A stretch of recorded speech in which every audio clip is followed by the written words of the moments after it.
vonë zhvillohet protesta e 35 në sheshin përpara kryeministrisë, është ditë e shtunë, data 4 korrik, protesta e madhe e paralajmëruar të radhe dyta për diasporën, që do të zhvillohet me të njëjtat kërkesa për largimin e qeverisë të kryeministrit Edi Rama, por nuk e dim nëse pjesëmarrja nga diaspora do të jetë në të njëjtat nivele si ajo e para 2 javësh, për të zhvilluar një bisedë në lidhje me këtë çështje, me këtë temë, pra për diasporën, sot kam kënaqësinë që të zhvilloj pra këtë bisedë me një intervistë me zotin Elio Shqytelio. Përshëndetje dhe faleminderit. Përshëndetje Dyber, faleminderit. Faleminderit ju Elio, ju jeni profesionist, aktivist e Lëvizjes Bashkë, jetoni në Gjermani, pjesë e organizimeve atje edhe rradhën e parë, keni qenë disa herë për protestat në Tiranë. Si është organizimi në prakt kur na ndajnë disa orë nga kjo protestë, nga e kaluara pa marrëdhje jo vetëm avion, por edhe me një varg makinash, reagime që ju i dini nga qeveria pastaj që ishin nga Kosova dhe tetova jo diaspora e vërtet. Të rrallë sonde do të kemi një surprizë në të njëjtat nivele ndoshta, apo si duket gjendja? Unë besoj se do jetë njëjta situatë, sepse ekziston akoma njëjta eufori, nuk ka rënje, ka vetëm ngritje. Gjithashtu janë organizuar edhe autokolonat, edhe sot do t'ja nisur nga Anglia, të cilat do kalojnë përmes domethënë gjithë Evropës, edhe do mbërrinë sërish në Shqipëri si herën e parë, pra nuk ka stepje në asnjë mënyrë. Diaspora ka mbështetje të plotë, po jep mbështetje të plotë ndaj protestave në Shqipëri dhe do të jetë edhe aty vetë. Unë ndjej këtë eufori dhe këtë dëshirë të madhe edhe në muhabet, edhe në diskutime që bëjmë aktivistë apo me njerëz, me shqiptarë tjerë që takohemi në protestat që mbajmë në qytetet tu në Gjermani. Të gjithë thonë, edhe ata që s'kan mundësi thonë se sa do doja të isha atje në Shqipëri tani të protestoja dhe unë si gjithë të tjerët. Njoh shumë që janë nisur me autokolonën, njoh dhe një pjesë tjetër të madhe që nuk kishin mundësi të vinë me makinë, që janë nisur tashme me avion, edhe do jenë aty të ditën e datën 4. Kështu që kam përshtypjen do jetë po e njëjta eufori dhe po e njëjtë numër i madh shqiptarësh. Ju më folët për Anglinë dhe për Gjermaninë, po nga shtetet tjera keni kontakte me shqiptarët, ka organizime në të njëjtat nivele? Protesta po bëhen në të gjithë, në çdo vend ku ka shqiptar, por sidomos në Evropë, domethënë po bëhen në çdo qytet, jo vetëm në një qytet, sidomos në këto shtetet e mëdha si Franca, Gjermania, Italia, Anglia, po bëhen në shumë qytete. Në Gjermani për shembull mund të jenë 7-8 qytete që po organizojnë njëkohësisht protesta. Të përmendim këtu Berlinin, Munichun, Frankfurtin, Düsseldorfin. Madje edhe kryeministri ne pritet me protesta në një vizitë që ishte andej. Po patjetër. Kryeministri nuk ka më vend të vijë këtej si kryeministër, sepse shqiptarët po kërkojnë dorëheqjen e tij, nuk e njohin më si kryeministër dhe ai duhet i përgjigjet thirrjeve të shqiptarëve, jo ndërkohë që Shqipëria digjet, ndërkohë që ditë për ditë dalin me 10 mijëra njerëz në shesh dhe kërkojnë dorëheqjen e qeverisë me arsye të forta. Kryeministri të bredhi nëpër Evropë dhe të hiqet sikur nuk po ndodh asnjë gjë. Kështu që sa herë të vi, kurdo që të vi, ne do e presim me po të njëjtat thirrje derisa ai ta kuptojë që momenti ka ardhur për të dhënë dorëheqje. Edhe sonde ju prisnin njëjtin masivitet, por rrandë e parë kishte nga ata që kritikuan faktin që diaspora qëndroi vetëm rreth kryeministrisë dhe nuk e bëri atë marshimin nëpër Tiranë, ndoshta për treguar edhe me shumë forcën. Ju si mendoni? Tani gjëra thuhen plot. Unë ajo që pash nga diaspora, se isha vetë atë ditë aty, pash që diaspora ishte gjithë ditën rrugëve, me makina, me mënyrat e veta. Edhe atë ditë që u bë marshimi rreth kryeministrisë, unë me shumë të tjerë nga diaspora mora pjesë në marshim, kështu që nuk më rezulton që diaspora mos ketë marrë pjesë. Nëse një grupim i caktuar që ka ardhur nga diaspora ka pas një ide tjetër, është plotësisht legjitime, edhe pse jo secili të protestojë në mënyrën e vet. Dikush do të berethin, të marshojë, dikush do të qëndrojë para kryeministrisë. Kjo nuk tregon shkëputje nga protesta. Elio, to 2 ditë kemi pas edhe në media ka qarkulluar një lajm për një njoftim, për një urdhër në fakt miqarkore të drejtorit të përgjithshëm policisë shtetit, drejtuar pikave doganore, që të kalojnë në filtr personat që do hyjnë për protestën, për të shmangur ato me rrezikshmëri e tjera. Ju shikoni dhe një farë ndoshta pengese te kjo, apo është për sigurinë? Duket qartë që qeveria dhe shteti në përgjithësi nuk po di më çfarë të bëj. Nëse policia do kishte përdorur këtë filtr edhe në të shkuar, ndoshta Shqipëria sot nuk do ishte kaq e inkriminuar. Po unë e them me bindje që ata njerëz që po vinë nuk kanë lidhje fare me krimin dhe nuk kanë nevojë të filtrohen sepse janë njerëz familjar që po vinë pjesa më e madhe bashkë me fëmijët e tyre. Kështu që çdo lloj metode që të përdori policia e shtetit, ata njerëz do kalojnë sepse para po vinë në shtetin e tyre, në Shqipëri dhe nuk ka të drejtë askush të ndalojë. I pam ato metodat e turshme që përdori policia radhën e parë që i gjobiti të gjithë ata që u kthyen ose një pjesë të madhe të atyre që pastaj po ktheheshin sërish në shtetet e tyre, por çfarëdo lloj gjë qoftë kjo nuk ka për të ndaluar askush shqiptarët që po vinë për të protestuar në Shqipëri, është e pamundur. Ndoshta mund të jetë edhe rasti, mund të kemi një rast tjetër si ai i Iqbal Ududit që u shpall non grata. Ndoshta mund të jetë për këtë. Persona të identifikuar ndoshta që mund të jenë cilësohen nga qeveria si pro-iranian apo. Po, shiko, unë mendoj që persona të tillë ka. Po këta persona futen ose nga qeveria ose nga ajo pjesë e opozitës që është e korruptuar që e fusin i pam dhe në protestat e dhunshme për fat të keq dje para parlamentit, ku kishte persona të cilët tentonin të shkaktonin dhunë ndaj policisë me qëllim që të jepnin shkatës policisë për të ndëhyrë. Dhe më vonë këta persona identifikuan që ishin njerëz të afërt me Sali Berishën ose njerëz të futur nga qeveria pra patronazhist. Kështu që nga këta do ketë gjithmonë, po ne nuk do të thotë që duhet të trembemi apo duhet të tronditemi apo duhet të quajmë se protesta udhëhiqet nga njerëz të tillë. Ta njerëz që futen me qëllim pikërisht janë metoda që njihen këto ndër vite pikërisht për të dobësuar protestën, për të krijuar idenë ndaj protestuesve se këtu ka interesa të tjera.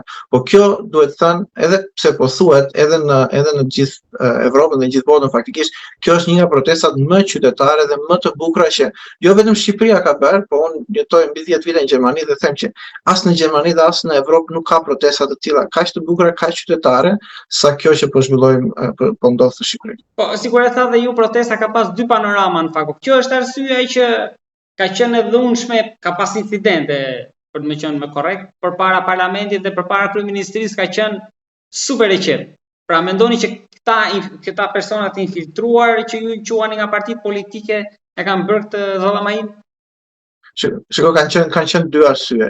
Një ka qenë arsyeja që njerëzit tashmë po mbasin disidurimin edhe duan të shohin veprime, sepse nuk mund të protestohet 30 ditë rresht, të dalin me qindra mijëra njerëz në total në rrugëve për ditë nga 4-5 orë dhe qeveria mos të reagojë dhe kryeministri të jetë në 99% të kohës së tij jashtë shtetit, edhe në Besi ku nuk po ndodh asgjë. Pra, ka një lloj mërzitje dhe një lloj irritimi edhe ndaj qytetarëve.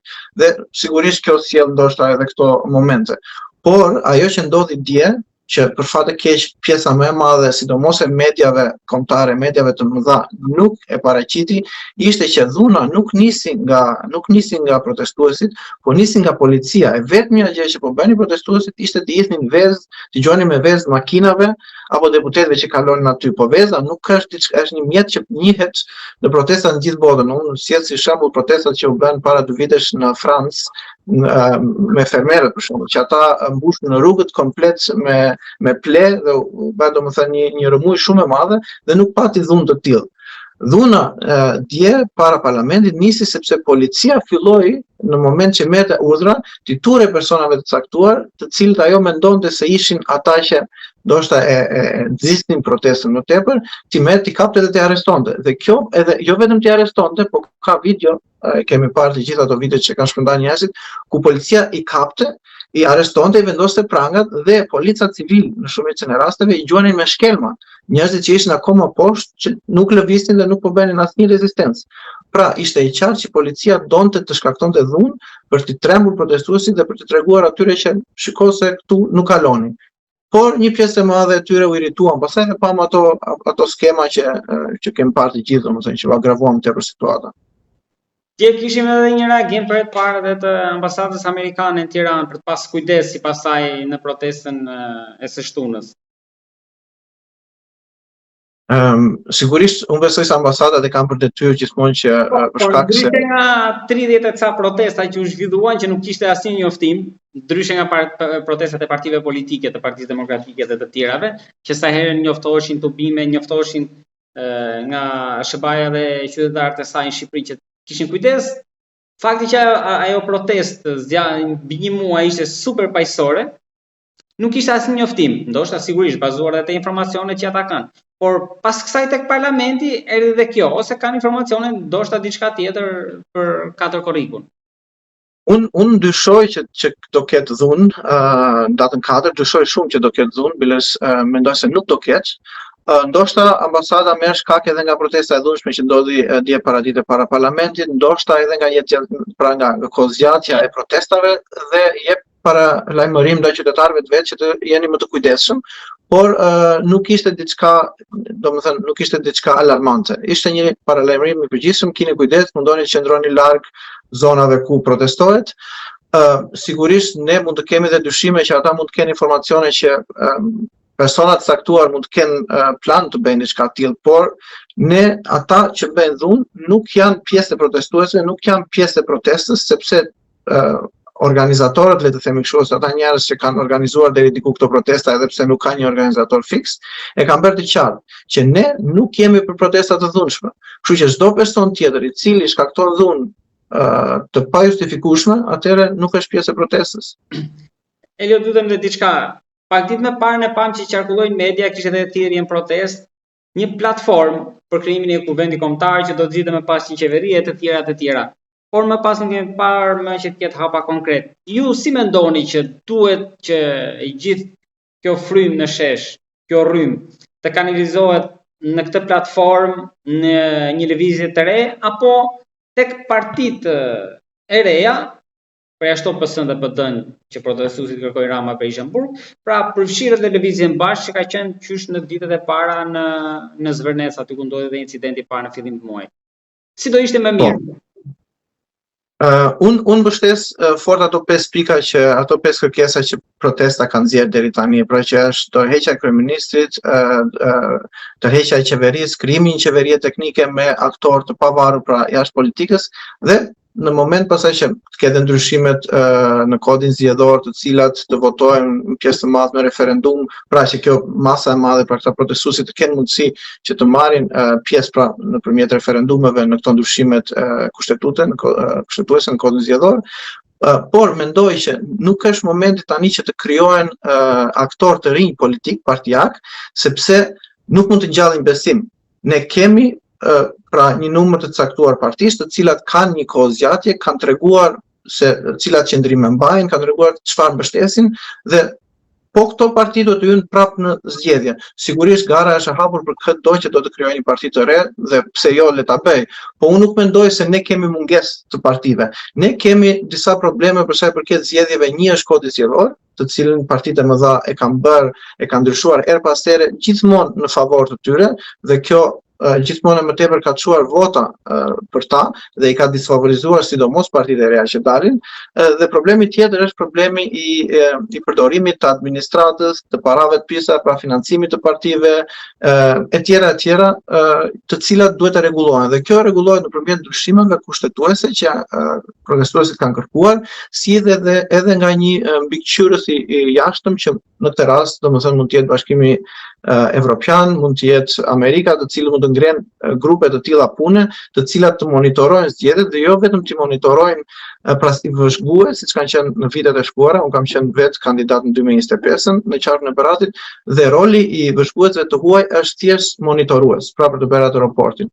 Unë mendoj se në këtë moment, në moment që ne kalojmë në zgjedhje të parakohshme, roli i vëzhguesve të huaj nuk duhet të jetë vetëm monitorues, por duhet të ketë edhe mundësi të ndërhyjë direkt në proces për të parandaluar raste të tilla, sepse në moment që ne kemi zgjedhjet vidhen apo manipulohen siç janë bërë deri tani, dhe raporti del pas 2 muajsh, nuk ndryshon asnjë. Ne na duhet në moment që bëhen zgjedhjet të kenë ndërhyrje, gjithashtu edhe SPAK-u dhe prokuroria duhet të jetë në ditën e zgjedhjeve, duhet të jetë në këtë ambiente që të garantohet një proces i sigurt zgjedhor. Unë mendoj që Partia Socialiste dhe Edi Rama sot nuk i kanë votat e mazhorancës, pra për të bërë mazhorancë, nëse zgjedhjet bëhen të drejta. Nëse pastaj vidhen sërish. Nëse zgjedhjet bëhen sot, ju thoni që Rama nuk e kap 71-shin. Rama nuk kap 71-shin sigurisht. Rama nuk bën as votat e deputetëve të vet, kam përshtypjen në sallën e parlamentit, nëse ai nuk do jetë më në pushtet, pra ai nuk do ketë ato veglat në dorë të cilat i japin atë forcën e kontrollit. do jeni në protestë apo do merrni vetëm organizimin për të nisur për në Shqipëri? Tani unë sot për 3-4 orë nisem për në Myni, se kemi organizuar protestën e Myniut atje, dhe nesër pastaj do shohim nëse do kem mundësi të nisem me avion për në Shqipëri, do vi, përkundrazi pastaj të dielën jam sërish në protestë këtu në Nuremberg ku jetoj, dhe në vazhdim pastaj do kemi plot në Berlin organizohet gjithashtu në datën 12 një protestë e madhe e cila ka si qëllim të mbledhë nga të gjitha qytetet shqiptare. Po, aty ka sensibilizuar institucionet në Gjermani protestat që janë bërë, se kemi parë vetëm zëvendësin e Ministrisë së Jashtme që ka reaguar.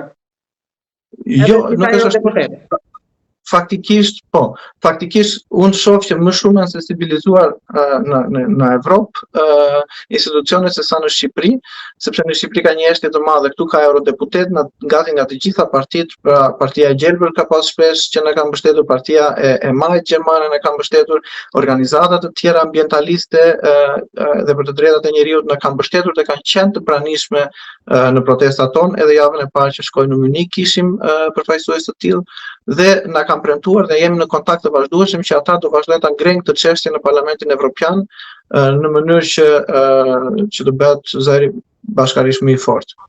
Elio, faleminderit shumë për bisedën. Faleminderit.